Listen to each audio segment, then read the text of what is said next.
Why, you little...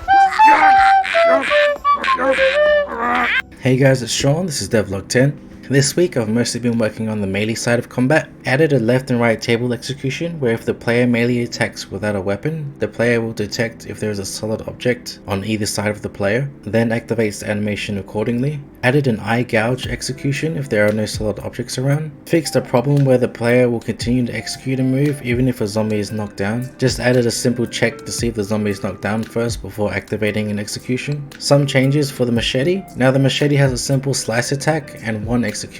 Using the mouse input, if the player aims up before attacking, the character will slice. But if the player looks down before attacking, it will execute the finisher move. There was a problem being able to move around during an execution. Added a simple movement disable when performing certain moves. For example, a simple attack like the slice still allows the player to move around, but performing an execution won't. Added animation cancelling for executions. How the executions and animations works is that when the player is prompted to perform a move such as the table head smash, the player plays the animation and a collider is sent out on a frame for a grabbing point. For example, the table head smash will look for an enemy's head to grab on a specific frame, while the machete's grab and chop move will search for an enemy's chest. By adding a simple check to see if the player has grabbed anything on that frame, it will then tell the game if a unit is actually grabbed.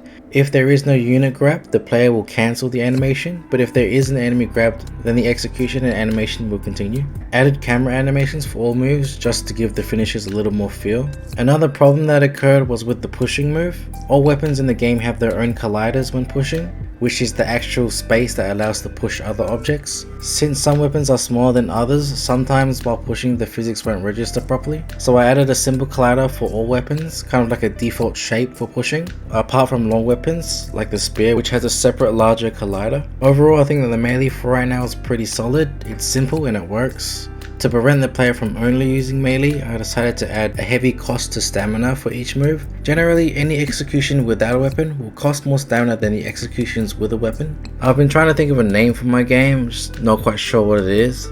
So I searched up all kinds of zombie game titles and I got a few ideas. A lot of keywords that come up are dead, days, the letter Z and zombies. If I could best describe my game, it would be like that meme, like, oh mom, can I have a zombie game?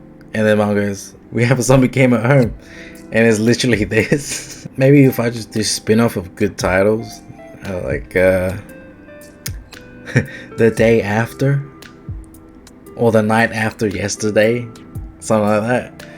Dying Light, Hands vs Zombies, State of Dismay, but with a Z. The Gnawing Dead.